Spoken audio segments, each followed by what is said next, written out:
So welcome to another session of the School of Love. We left off in the previous session, the cosmos of love, with the who question. Who do the love? Who do the love? We've worked through the why question. Why is life? Is there a reason for life?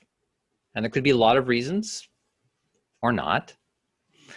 The main point is that we are evidently left free to put it together in our own comprehension, which is really the only place an individual will ever be free in their own comprehension of things if they choose to exercise that. So evidently, that is the meaning of life, to be free. But what freedom looks like is something we have yet to explore more fully. And we'll take another step towards that today. We've looked at the logical unfoldment, the Earth's phases in the environment of the swampiverse of things. The four phases that have brought us to where we are so far: to have form, life, motility, intelligence, and the potential for consciousness. In unpacking the where of life, where did this originate? What was the conditions that began it all? We looked at warmth as a necessary condition. We didn't look exactly what that warmth was or where it came from, but perhaps more importantly, we asked, where can that warmth go? Where can that warmth go from here? And asked the question, could it be love? Could it be love? Are we to use our form, life, motility, intelligence, and potential for consciousness to turn that original warmth, which is now found in our blood as a warm-blooded animal, into love? The reason why love is considered the supreme expression of the original warmth and not consciousness is because without a guiding force or principle, the law of love, you could say, the development of our intelligence into consciousness could turn badly. It could turn us into cold-blooded, evil geniuses. All of our growing powers could be misused and abused, as we've seen on Earth. So love is considered here to be the guiding moral force of all other powers, giving love, with a capital L, the auspicious right to the title, the power of all powers. Then consciousness has a guide based on the law and principles of love. And this is why one of the models for this program is making love the leading edge. So this brings us back to the how question, the big how of love, because we're obviously not talking about romantic love here, but the power of powers. So when approaching the how question, we needed to bring in the what question. What do we love with? With our heart, surely, but also other parts. In fact, all of our parts. We are designed to love with everything we've got. And we've got lots. We've got a threefold nature, which includes our thought life and will life, as well as our feeling life. This threefoldness can work together with the power of powers, love, to manifest that original warmth as a higher octave, a higher love, you could say. We also reflected on that you are not your thoughts, your feelings, or actions. Neither are you, your heart, nor your genitalia. These are parts of you that you love with. And that brought us to the grand question about you. Who is you? Who do the love? Lift your finger Either finger.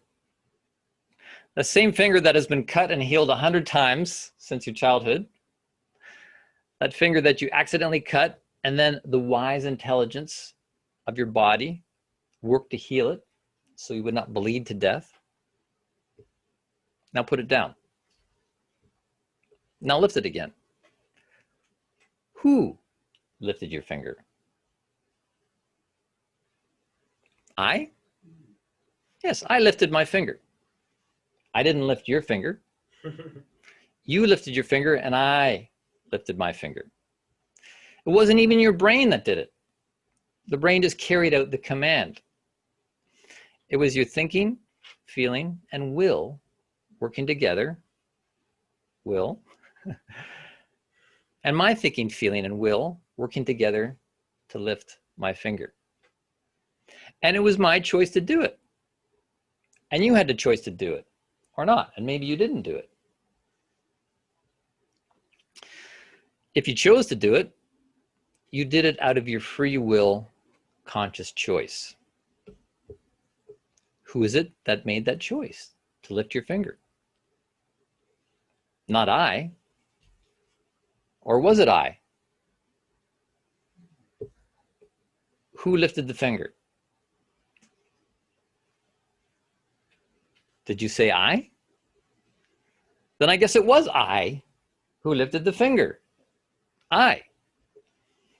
Okay, now say I. I. Now say it again and point with your finger. I. Where did you point? I hope you pointed at yourself and not at me. Or we might have to have a little talk, because I think that's called identity theft, which is another interesting word, identity. Identity, ID. So you see, when you say the word I, you can only point at yourself. You are your only I. You identify yourself as I. And isn't that great to know? Only you can say I about yourself. I am not you, and you are not I. I am I, and you are you. Which is why I like the expression, be yourself, because everybody else is taken. We each have our own identity, and that is what we identify our I with. You weren't identifying with your body when you said I. You were pointing to the thing that identifies itself as aware of itself. You don't have to identify with anything else than the thing that identifies as being aware of itself. I don't have to identify with my gender. I am not my body parts. I am not my genitalia, my heart. I'm not even my brain. I'm simply this thing that says I. And everything else is just an extension of that, an appendage. I don't have to identify with anything else except the part that is aware of itself and aware of everything else as appendages. But I am not my appendages, and I am not you. So I can let go of everything else, except the part that knows itself as a self, and can lift its finger and say, I am. I am what? I am aware. I am an aware. I am. The word identity comes from the Latin idem, which means the same. The same. So what we identify with means we are saying that we are the same as it, or I am that. So we want to be careful what we identify with, because you are saying you are the same as it. And this is a step forward in understanding what freedom is. You are free in how you identify.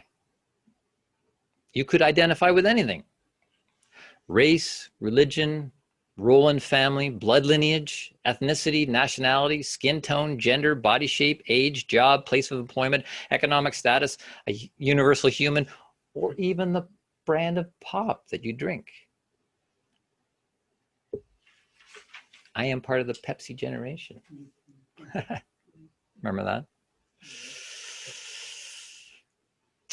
Just as meaning to our existence is sometimes found through the roles we play in the world, such as teacher, parent, artist, entrepreneur, likewise, we can identify in the world through these roles.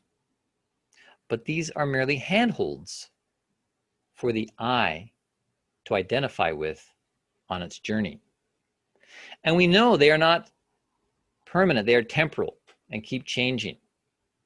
Like the lyrics in the song: I've been a puppet, a pauper, a pirate, a poet, a pawn and a king.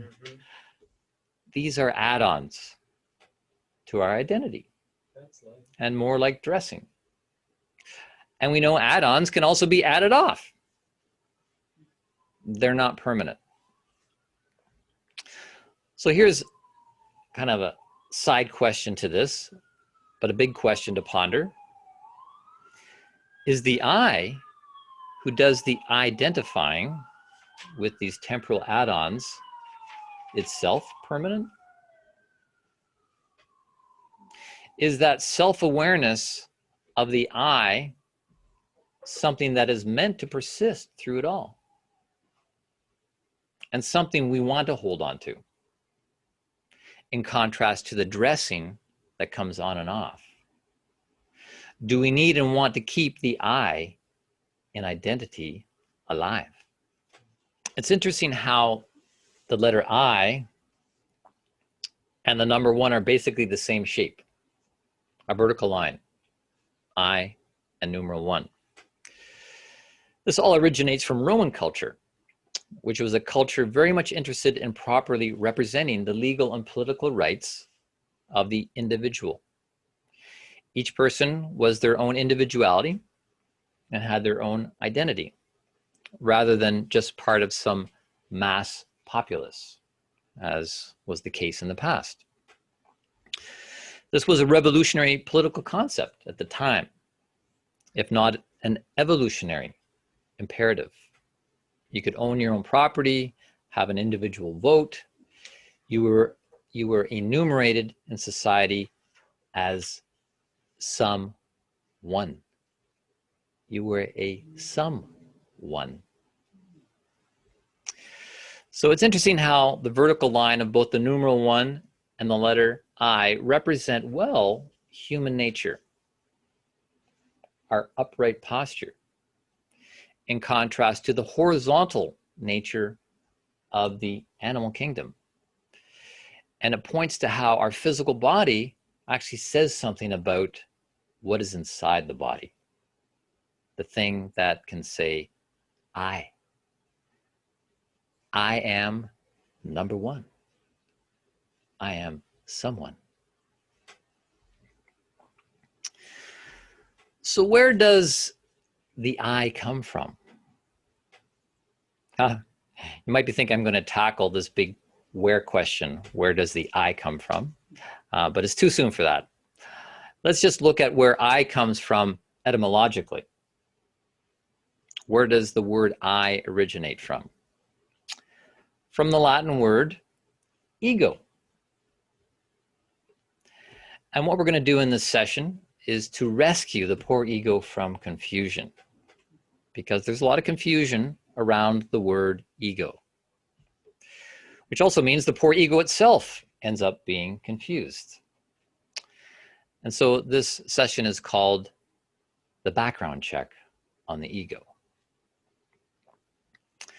The word ego is one of those words, like love, that gets thrown around a lot but I found very few people are very clear on what they mean when talking about the ego.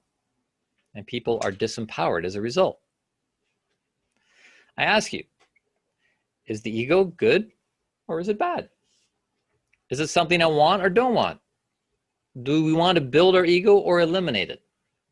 Do I get to keep my ego at the end of my life? Or is it something that is going to dissolve into an ocean of nothingness, no longer to exist, never to be self-aware again? If that's the case, should I be working on dissolving it now? And what would that look like? What would I look like? And something else to get clear on is what was meant by ego in ancient spiritual teachings, some of which are still taught today, and whether they continue to apply on a modern path of personal development. And what did Freud mean when he used the word ego? As a father of modern psychology, his model of the id, ego, and superego still very much plays into modern psychotherapy. We need to understand its merits and limitations. But first, let's look at a movie.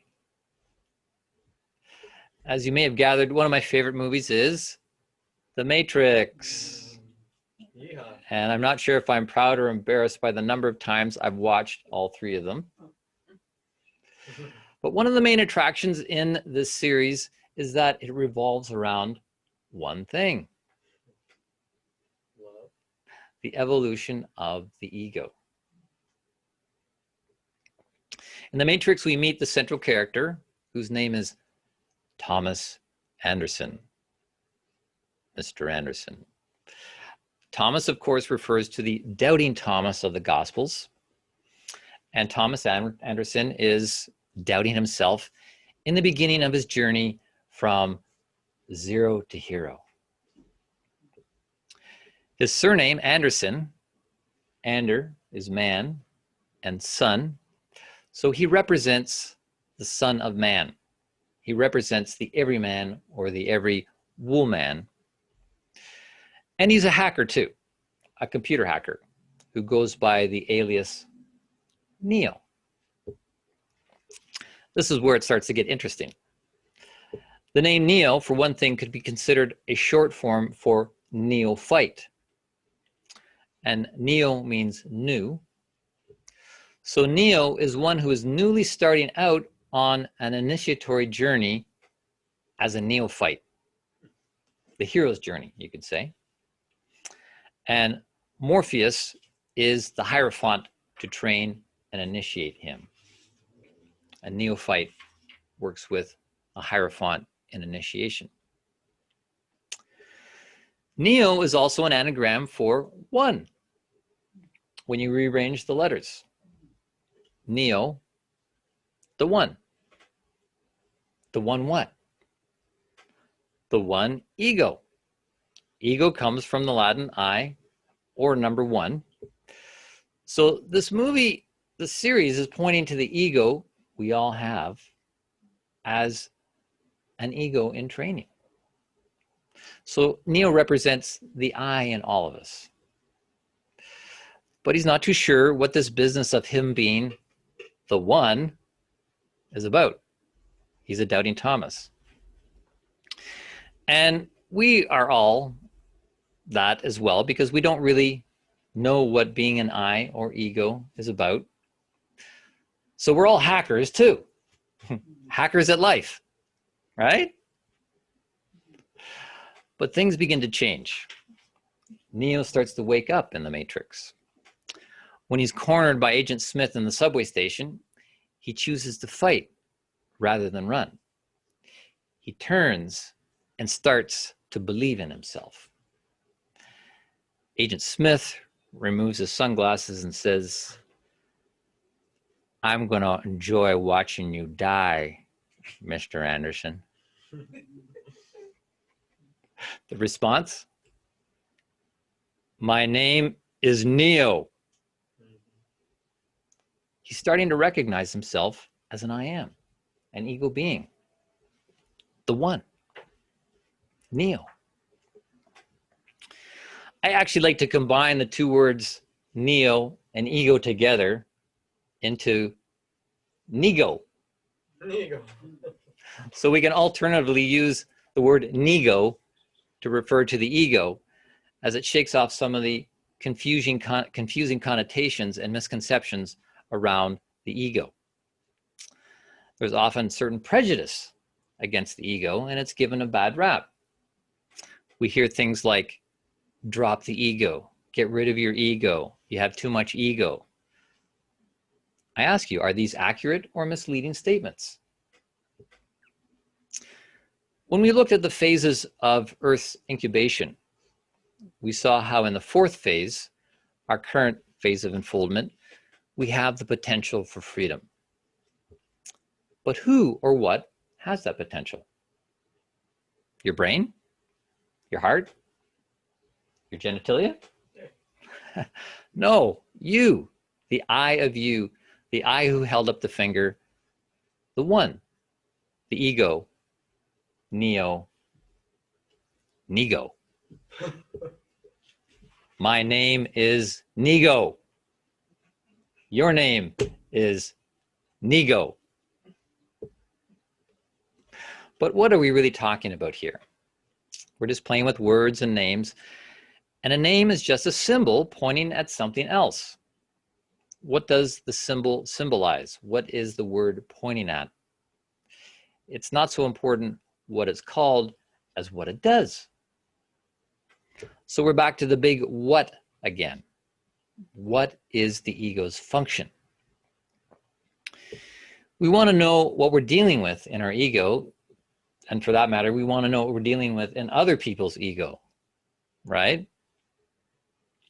It's important to understand both the good and the bad of the ego, which can become narcissistic and negotistical, but also potentially the bearer of love. The bearer of love.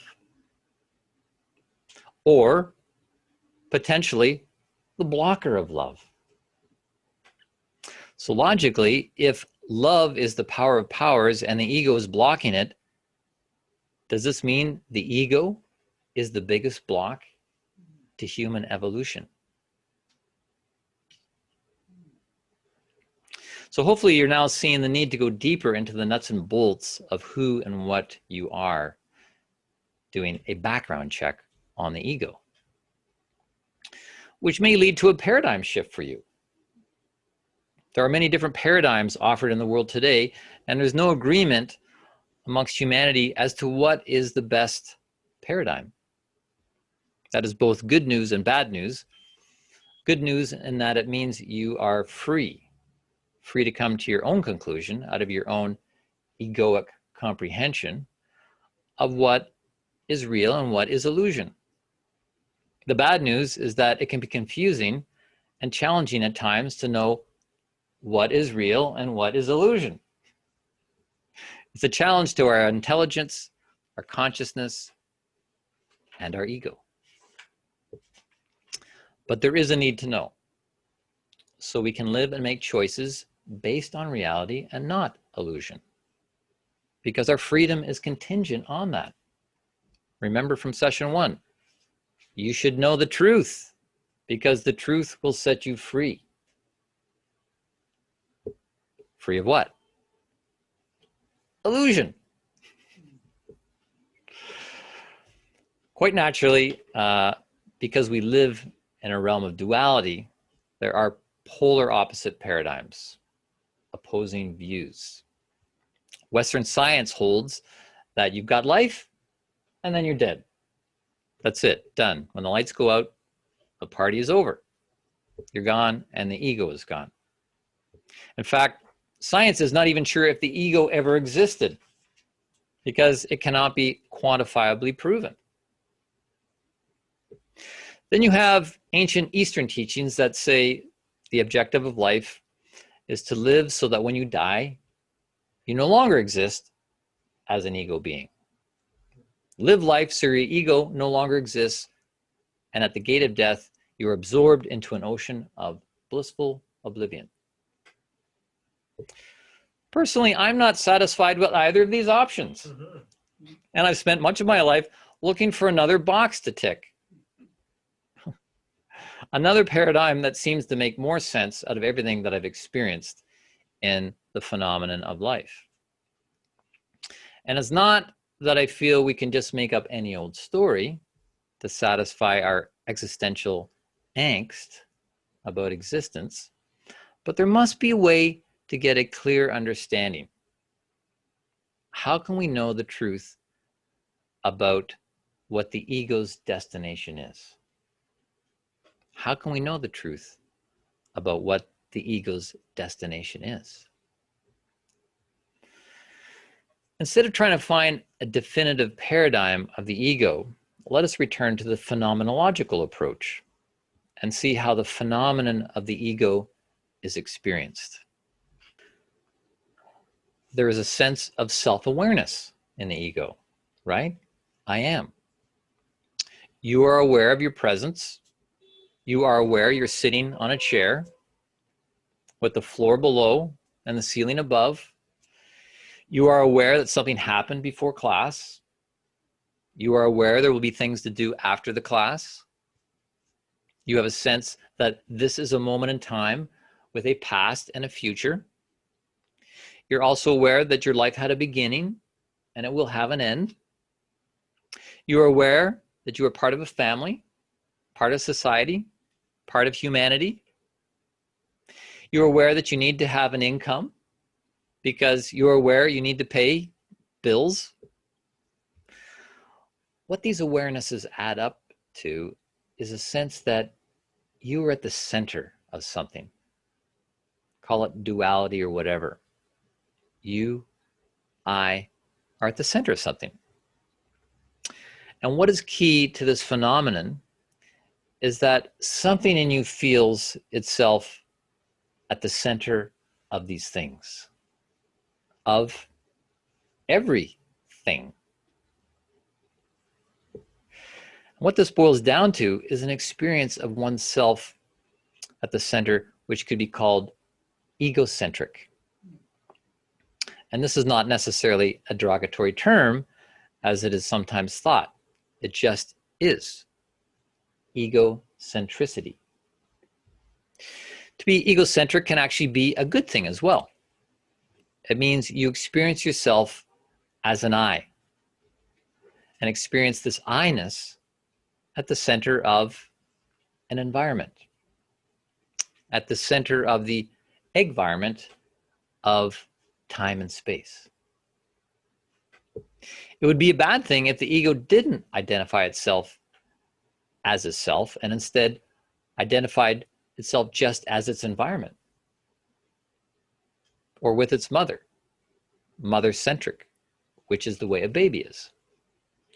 Or if you identified as me, that again would be identity theft. It would be equally bad if the ego never went beyond its egocentricity to experience and understand the things in its environment. And many people are unknowingly stuck there and don't realize it. Egocentric in the not so good way. But when an ego wakes up to things beyond itself, it means it can experience everything else as the other.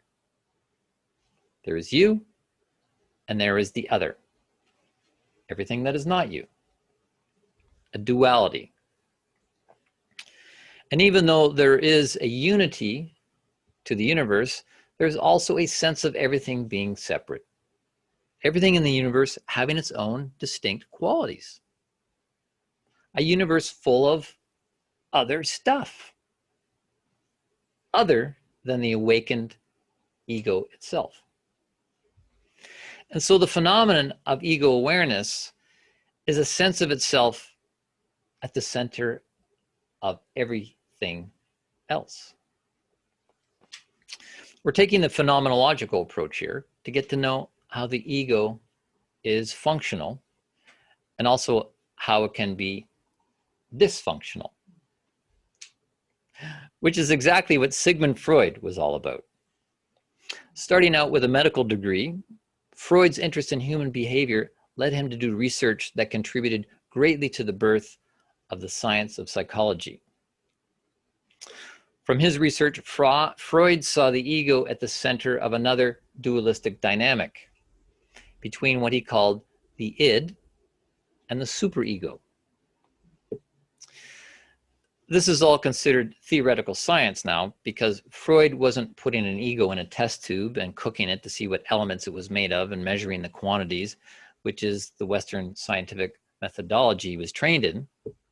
But regardless of that, Freud was putting the ego on the couch and letting it talk so he could observe the phenomenon of it and develop methodology to probe the depths of the human psyche, not dissimilar to the way a proctologist uses a proctoscope to probe the depths of the human bowels. Freud developed techniques such as word associations and dream analysis to get scans and x-rays of the unconscious mind. And Freud came to the conclusion that the ego performs a function at the center of the psyche, acting as a mediator between what he called the id and superego. The id he considered the raw instinctual desires, our passions and drives. And counterbalancing this, the superego plays a critical and moralizing role in an effort to stem any destructive tendencies of the id. And the ego's role is to mediate and make choices between these two voices. So on the one hand, you've got the raw energy of the id, pushing for freedom in whatever form it perceives at that moment as freedom. It shirks restrictions and so encourages the ego center to go beyond its egocentricity and seek greater expansion of the self. This, of course, is potentially good and very important, as long as the superego can serve to keep the drive within acceptable bounds. So an ego informed by an id and superego in a healthy way would seek to go beyond the confines of the crib, beyond the sandbox, beyond the parental home, and into the wider world. And even flee the confines of an abusive relationship, if that were the case. The id and superego serve the ego in the middle in a positive way. However, they both can also become dysfunctional, causing the ego to become stuck in the middle and even stagnate. One could say the id is an upward pushing power of desire for freedom, while the superego is the downward pushing power of conscience, counterbalances in the duality that surrounds the ego at the center. Both the id and superego could be the internalized voices of the ego's parents, teachers, religion, or peers. Things that the ego has been exposed to on social media, TV, music, etc. The ego has to make the choice as to what voices it listens to and identifies with. Because what it identifies with, it will become the same. All this was groundbreaking science in Freud's time. One could say it was the id of Freud at work to expand the boundaries of Western science, which was designed primarily to analyze material things. Freud, as a medical doctor, was going beyond that in analyzing non-material things. No one had ever seen a mind or an ego or a psychological complex. So Freud was already at that time employing this phenomenological approach to experience the phenomenon of the ego. Carl Jung, who also contributed greatly to the birth of modern psychology, was Freud's protege. and was also involved in his work, but eventually split with Freud because he wanted to push the boundaries of science even further and exploring the depths of inner space phenomenologically. He went further afield to try and tie some of the ancient Eastern ideas together into this newly developing paradigm. Jung did extensive work examining the use of mandalas, meditation, the Chinese I Ching, and synchronicity, to name just a few. He gave the name depth psychology to his work and put the idea of the id and superego under the name shadow. He saw that there was a much wider range of unconscious influences than Freud, who considered the repressed sexual impulse as the dominating determinant in the ego's behavior. But Jung saw that there was much more going on under the hood than that, which is why he was drawn to the Eastern perspectives. To get an idea of the Eastern perspectives of the ego, we can now look at it through a Buddhist window. But it's important to know that the Buddhist teachings go much further back than Buddha himself. Buddha was raised on Hindu texts, and what we have in Hindu texts harkens back to even older times, to oral teachings from much earlier stages of human evolution, where the human ego consciousness was in quite a different state than today. The teachings of those early times were focused on supporting the development of a much younger ego. The ego has been going through phases of development, but in earlier stages, it was more vulnerable to the perils of egotism. So much of the earlier teachings place emphasis on things like humility, purity, chastity, submission and service to a guru. They were intended to vanquish the potentially dangerous inflation that learning and knowledge can bring. As the saying goes, a little knowledge can be a dangerous thing, especially when it's given to an ego that is still in an embryonic state, as humanity was in those ancient times. As the Apostle Paul wrote in his epistles, knowledge puffs up. Knowledge puffs up. Second part of what he said, but love edifies. Love edifies.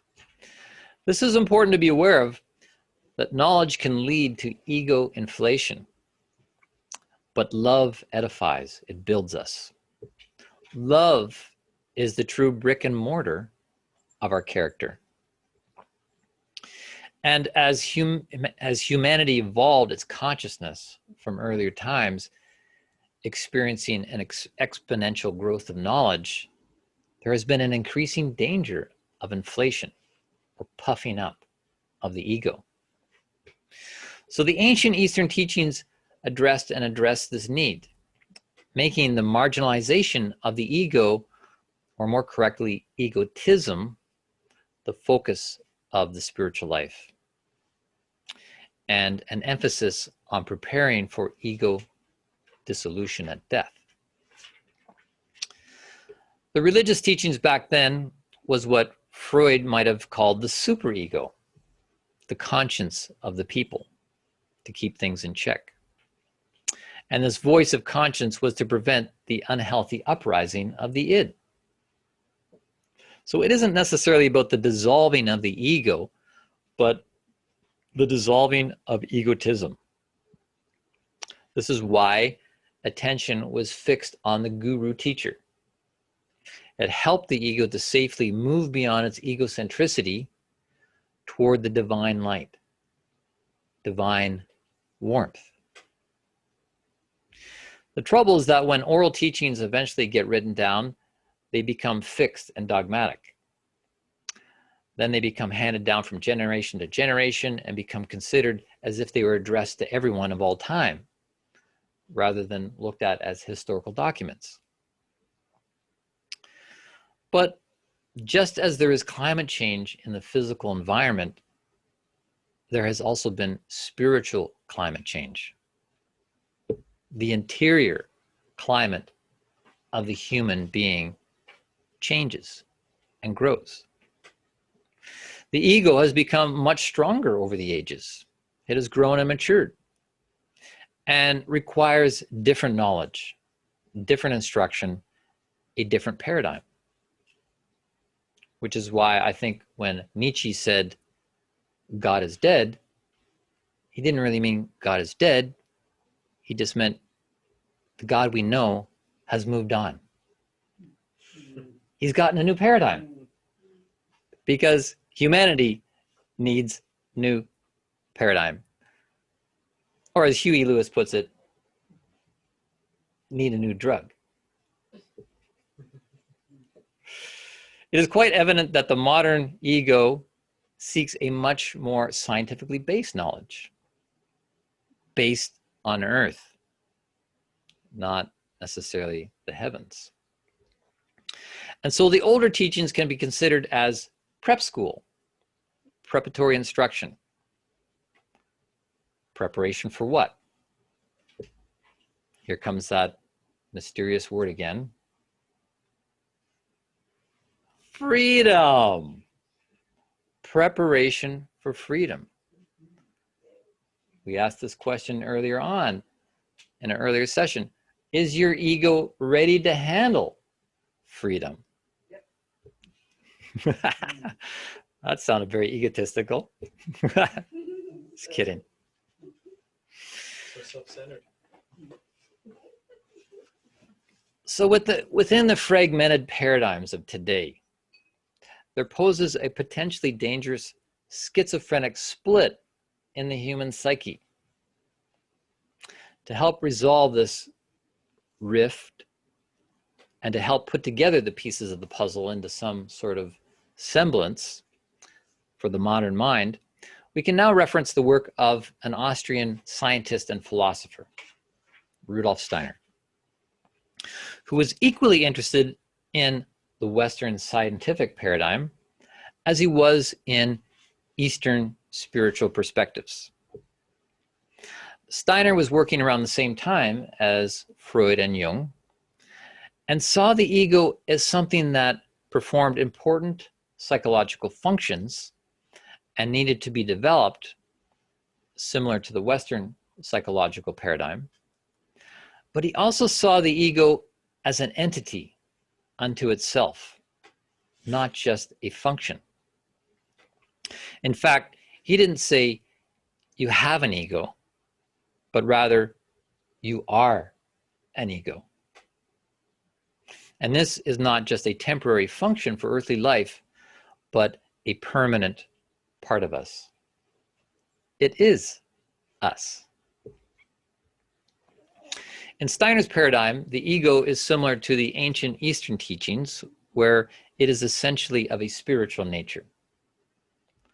But unlike their idea that the ultimate aim of the ego is to be dissociated with, dissolved and absorbed into a blissful ocean of oblivion, he saw it more in the Jungian sense. The ego is fundamentally good, but it just needs to be worked with and built up. Built by integrating shadow aspects, the unconscious material of the collective unconscious. So we saw that the ego performed psychological functions such as self-awareness, but that this self-awareness was the seed of a much higher, greater consciousness once it was properly cultivated, similar to what Eastern practices seek through meditation. But he saw the ego had grown much more cognitive over the ages. And this cognitive activity of the thinking, feeling, and willing served the core of human nature. It is what made a human a human. And this egoic activity has far-reaching potential. as a spiritual entity to flourish into a higher ego. Capital H, capital E. And so in all this cognitive activity we see taking place in modern life is the spiritual activity of a new spiritual paradigm. As the ego strives to understand and even become this new nature, wrestling through the trials and tribulations of earthly existence. And that this can lead to a higher egoic nature that would be preserved and taken beyond the threshold of death. So Steiner managed to birth a paradigm that straddles and merges both the Eastern and Western perspectives, as well as the scientific and spiritual paradigms. When we see the differences in paradigms, we can't help but ask, are the ancients and moderns actually talking about the same thing? If they're talking about the same thing when using the word ego, it's important to understand why they're talking about it so differently. Why? Time and space. Back to what we looked at in the first session. The human has been growing under the tutelage of time and space, two of our greatest teachers, who have brought us through different spaces, through time, and we have changed as a result. And so the paradigms to foster the needs of our growth have changed. We are at a very different time and in a very different headspace from our ancestors. The ego in humans has grown considerably since ancient times, as was intended. However, the same problem persists as the ego makes its way into greater possibilities for freedom. To deal with the age-old nemesis, in a word, egotism. Egotism. So what is egotism? To understand egotism, let's contrast it with a similar but different term, egoism. Egoism is a philosophy concerned with the nature of self-interest, without considering egoism intrinsically good or bad. Egoism is a preoccupation with oneself, but not necessarily feeling superior to others. Egoism considers that egocentricity has merit as a survival and evolutionary imperative. That's egoism. Whereas egotism is different. And rather than a dictionary definition, let's consider what egotism looks like in action. Thinking or talking too much about oneself. It could be the excessive use of the first person pronoun, I or me, which could be coming from an exaggerated sense of self-importance, vanity, or conceit. Considering oneself better or more important than others, perhaps feeling superior to others physically, intellectually, or even spiritually, which is rather ironic and reminds me of the story about two gurus arguing over who had overcome their egotism the most.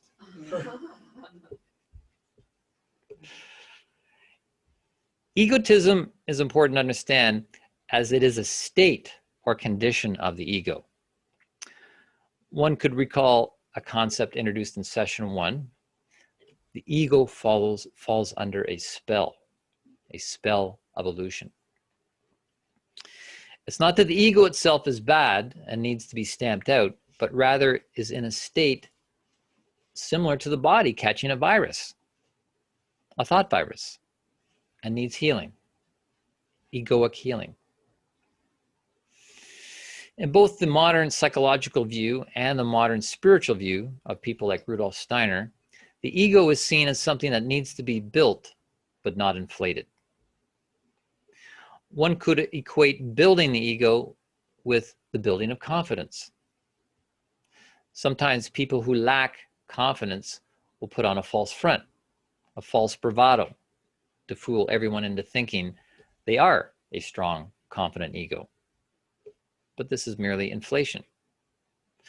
Or they can compensate their lack of confidence, which needs to be based on true skill, with overconfidence, which also creates the inflated ego syndrome. There's a big difference between building the ego and inflating it. You can smell the difference. The one takes solid building substance, whereas the other is just hot air. And we know the human is quite capable of blowing hot air out both ends. Did I just make a fart joke? But just as the ego can be subject to inflation, the opposite is also possible, for the ego to feel undervalued. The ego does not feel any value in itself. And this is where a lot of depression comes from. People feel they have no intrinsic value in themselves, in life. They add no value to life. They feel valueless and deflated. This is a different form of egotism, opposite to inflation, and is seen where a person may withdraw from society, may even become a social recluse. Timidness and shyness are also indicators of this form of egotism. Egotism is any condition that undermines the ego's ability to function from a place of healthy self-esteem, a healthy identity. When the ego pulls back from its association with others, it is in danger of losing all sense of self, becoming alienated as an ego altogether, which may even lead to the unfortunate act of suicide, which is another interesting word. Suicide comes from the Latin suicidum. Suicidum. Sui means self, and sidium means to kill or slay. So sui and side is about the killing of the self. And it's not so much about putting an end to the physical life as it is putting an end to the misery experienced as an ego being. And this is an interesting point that needs to be understood. Another way to see egotism in action is when a person identifies themselves with their job or position in society, especially if it's a job that gives them high status, high esteem. There's a danger of feeling overly important or inflated by this. But it's not only a danger to the person themselves, but also to the relationships. This overinflation works opposite to suicide. Instead of bringing an end to its own life, an inflated ego syndrome impacts the life of others, causing them to underinflate or shrink away, withdraw, which is a form of ego murder, or what I call other side, which is a word I thought I made up, but when I looked it up, I found it's the name of a video game that just came out this year. Other Side, a role-playing game, which of course is about killing others. Naturally. As I once heard said, egotism is a strange disease. It makes everyone sick except the person who has it. And this is exactly the way we should look at egotism, as a condition or disease of the ego. Dis-ease. The ego is still intact, and some say the ego is not even subject to death. It doesn't die, only the body dies. So you can't actually commit suicide of the self, just the body. The ego still exists after death. But the ego can become subject to dis-ease, which we call egotism. One should also be aware that One person's egotism can cause egotism in another. Egotism is communicable and contagious, like many diseases. And quite easily, in fact, if a person's ego immunity is not strong, allowing one person to take on ego attitudes from another that may be unhealthy. Which is why the ego needs to be strong and not diminished or dissolved in any way, but strong in the right way. The ego needs to avoid becoming overinflated, overconfident, or full of false bravado, or withdrawn, shy, or timid. And that was actually the motto of my high school. Neck to mare, neck to mead. Not too bold, not too timid. Just right in the pocket. And hopefully I'm living my high school model, even at this day and time. Egotism is not in alignment with the wise intelligence inherent in nature and inherent in us. So in fact, we are going against nature when we allow this dis-ease to infect our mind, and can lead to dis-eases of the body. Carl Jung states in his book, The Undiscovered Self, that many of the problems of modern life are caused by, quote, man's progressive alienation from his instinctual foundation. The human's progressive alienation from our instinctual foundation. But it's also important to understand that going against nature is part and parcel with the potential of becoming a free ego being. It's just part of the journey. We're going to have this going against nature as part of our drive to become a free ego being, or what I like to refer to as a freego. A freego is a free ego being. And we have the freedom to form within ourselves as an ego being in whatever we freely choose to be as a freego. But all the while, this is taking place within Maya, where we're subject to the seductions of illusions, the Maya matrix. This is all part of the game. Which is why I took time to describe all of that in session 1. The ego is not developing in a vacuum. It is developing in a particular time-space environment, environment.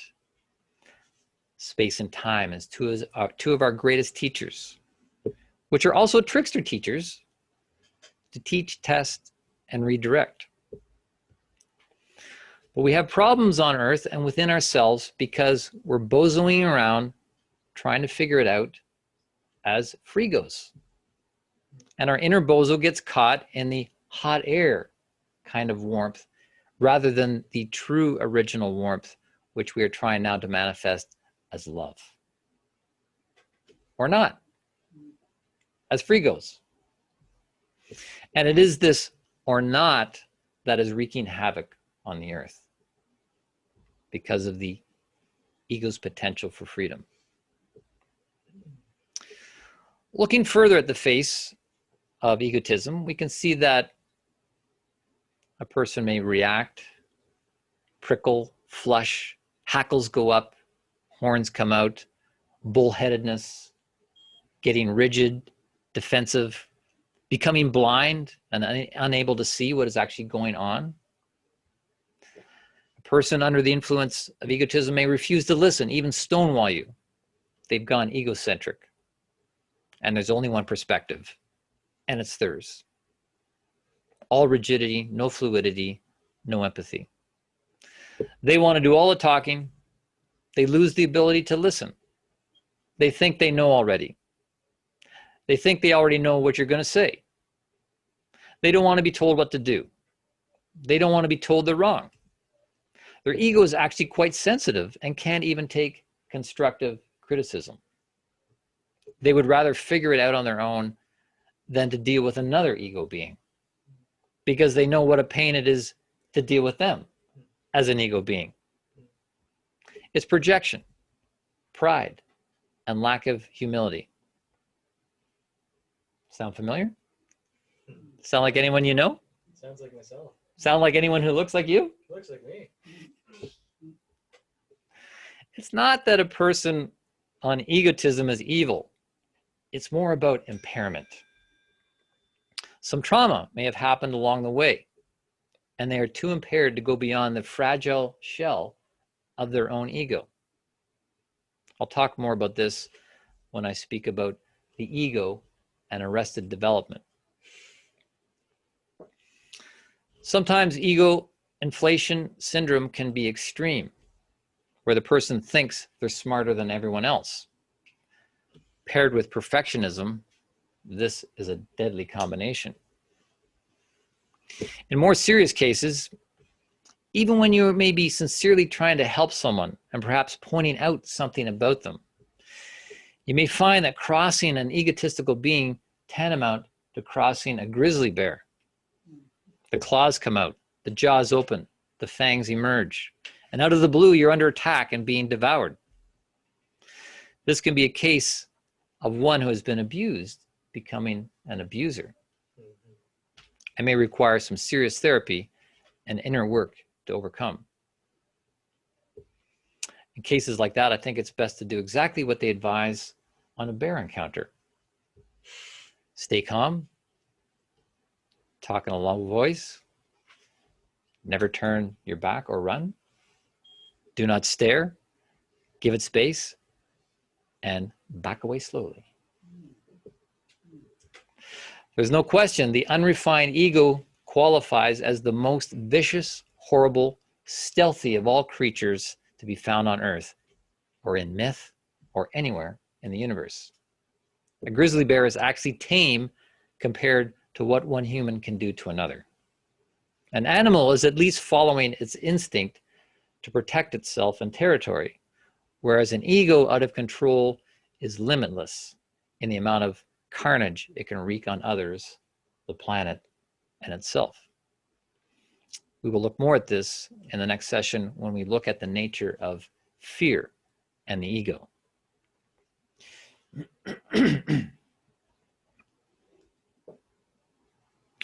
Ironically, the egotistical pride we see in others can be coming from a subconscious sense of insecurity, an egoistic insecurity that leads to hyperinflation. This is often the case with maniacal, messianic leaders such as Hitler. Hitler had a difficult childhood, growing up in a dysfunctional family where he was emotionally abused and physically beaten by his father.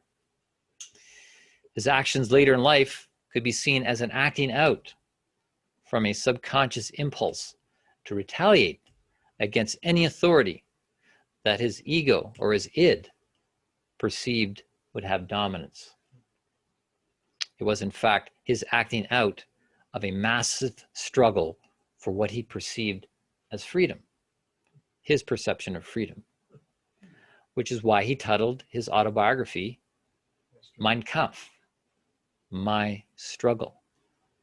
It was his psychological struggle for emancipation acted out in a horrific way on the world stage.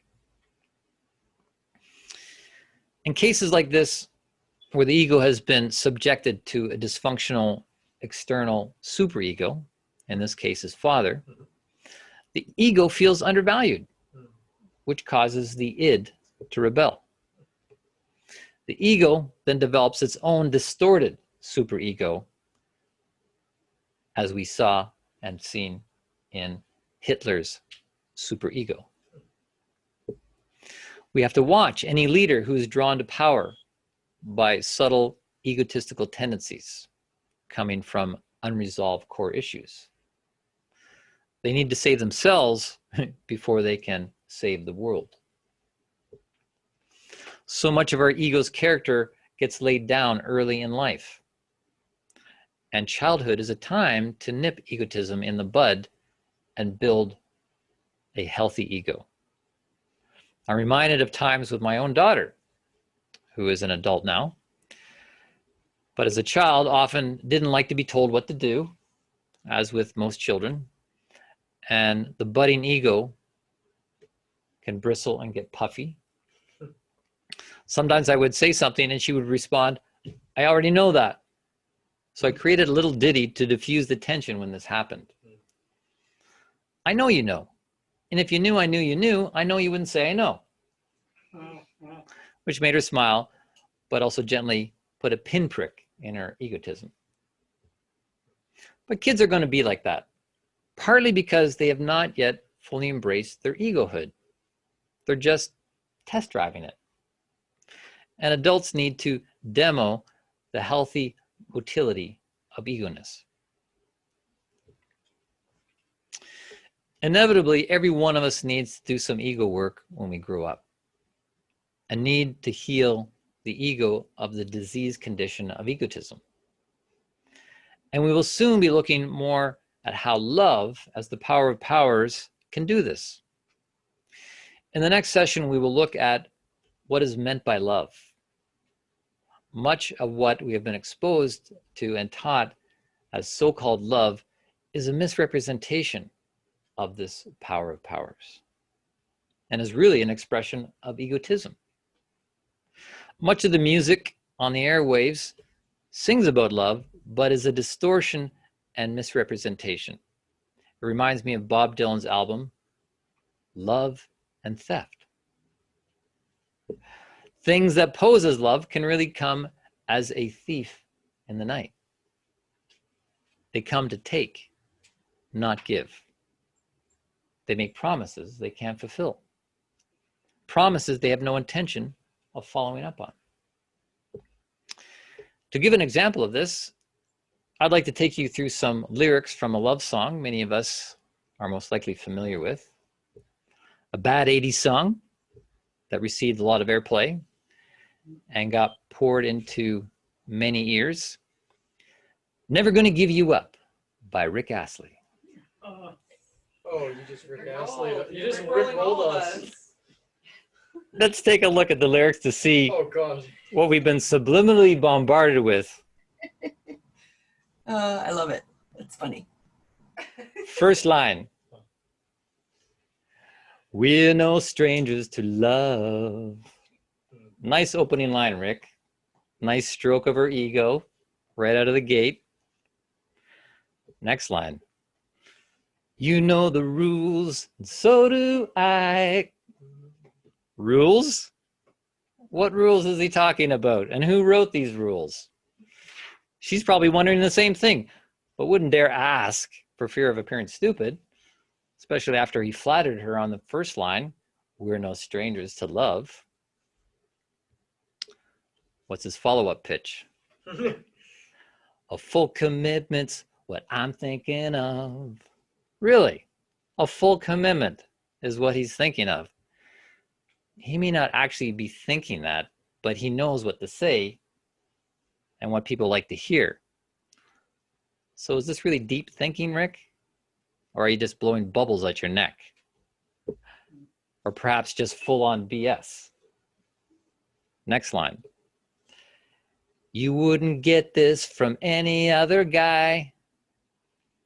I'm thinking this is full BS, but actually worse than BS. Is this some sort of backhanded insult? You wouldn't get this from any other guy? Why? Is he saying that there's something wrong with her? Or that he is just so much better than every other guy? This to me is an example of what I call other side, where the inflated ego knocks down the other, making them sick, or just like this is making me sick. I just want to tell you how I'm feeling. Now he's using the feeling word. More stuff women want to hear. More manipulation. Rick must have studied to be a salesman because he knows nothing sells like sincerity. Gotta make you understand. Now he's moving from sincerity to desperation. Well, maybe he really is desperate using these low-life tactics. And now he's got her on the hook. It's time to hit her with the big chorus. Never gonna give you up, never gonna let you down, never gonna run around and desert you, never gonna make you cry, never gonna say goodbye, never gonna tell a lie and hurt you. Oh, somebody spray the BS repellent. It's getting thicker by the line. This guy's making impossible promises. Never this, never that. I was taught you should never say never, because then you're going to make it happen. Let's see where Rick goes in the second verse. We've known each other for so long. Now he's messing with her mind, playing with the Maya of time and space. How long is long in your mind, Rick? 3 weeks? If they met on Tinder, maybe 1 week tops. Obviously long enough in his mind to be making the move. Next line. Your heart's been aching, but you're too shy to say it. Talk about putting words in someone's mouth. And not only that, he's telling her how she feels. Your heart's been aching and you're too shy to say it. Inside, we both know what's going on. Now he's putting thoughts in her head. We both know what's going on. This is really the power of suggestion to overpower the will. I wonder if you learned this from the movie Inception. Mm-hmm. We know the game and we're gonna play it. Now he's telling her what she's gonna do. Do the right thing, Rick, and use I statements instead of we statements. Or better still, instead of being ambiguous, just be clear and say, hey, I would like someone to play with and wondering if you would like to play with me. Clean. And what is this game he keeps talking about? And what rules? It sounds like he's trying to corner her. And if you ask me how I'm feeling, there's that feeling word again. And no, he's not interested in her asking him how he's feeling. He's going to tell her how he's feeling. He's already told her how she's feeling. Don't tell me you're too blind to see. Too blind to see. Now, that's out and out gaslighting. Gaslighting is when one person subtly tries to convince the other that they aren't seeing things correctly or that they're stupid and crazy. But before she can before she has the beat to realize what Ricky's doing, he's back for another run through the hooky chorus for another coat of BS. Never gonna give you up, never gonna let you down, never gonna run around and desert you, never gonna make you cry, never gonna say goodbye, never gonna tell a lie and hurt you.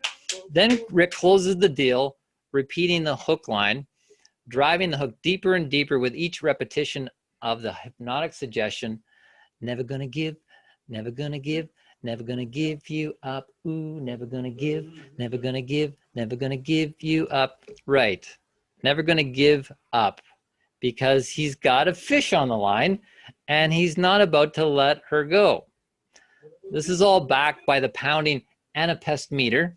Short, short, long, short, short, long, short, short, long, short, short, pound, pound, pound, pound, pound, pound, pound, pound, pound, pound, pound. Poor girl doesn't have a chance, not a chance to get a word in edgewise, let alone a thought in edgewise. She's getting pounded, man. This song is stuff of mind control, made to mesmerize, casting a spell to connect to primal urges at subliminal levels. The reptilian brain, with slyly crafted lyrics and trance-inducing beats, which hold the code to unlock the DNA and get to yes. Stripped bare of any boundaries and rendered defenseless by Rick's reptilian advances as he croons like a lizard and gets ready to spit forth his dragon seed into the bullseye of her spellbound ego. I believe it's true, girls just want to have fun, but there's a fine line between attracting someone and seducing someone with a spell for self-gratification. People don't want to be used, abused, and refused the next day, as I suspect would be the case in this scenario. That's no fun. It's an abuse of magic. It's black magic. So when it comes to decoding and dispelling lyrics of love songs, or the words coming from anyone's lips for that matter, it can be quite simple. First of all, ask yourself if they have a lying mouth. If they have a lying mouth when it moves, does it look like they're hiding something in the way they hold their mouth? The other thing to take into consideration when decoding lyrics and lies is that often the exact opposite of what is being said is actually what's meant. So in Rick's song, we should read it as, gonna give you up, gonna let you down, gonna run around and desert you, gonna make you cry, gonna say goodbye, gonna tell a lie and hurt you, hurt you. In all fairness though, it wasn't Rick Astley who wrote this song. It was actually written by 3 guys. 3 guys are credited in coming up with this song. That's 2 verses and a chorus, about 100 words. And then this 4th guy, Rick Astley, with a cute and innocent look to sell it, to sell the spell. Sell the spell. This, I think, portrays well the nature of egotistical, self-serving love, making impossible promises and manipulation. I spoke in the first session about spells and how life has its beneficial spells and enchantments, but there are also spells intended to harm and are a misuse of power. And this is why true love, with a capital L, the power of powers, is needed as a guiding moral force to all other powers, including the power of attraction, which is sometimes confused with love. So there is not an abuse of power which can stand in complete violation of the most cherished thing in life, another person's what? Free will. Free will. Thank you. This is all to show that when it comes to love, life can be tricky, because the original warmth of phase 1 of Earth's evolution that cooled, congealed, and brought everything into being still runs warm in our veins. But so does the desire and drives of our instincts. So next time, we'll dive even deeper into this thing called love. We will look at the primacy of self-love and the need to give it to ourselves first, and what that looks like. Now for our short break before we come back for Q&A, heart sharings, love assignment, and meditative music. I am going to play a song. Rick Astley doing Never Gonna Give You Up. We're all getting Rick roll over here. Sell the spell.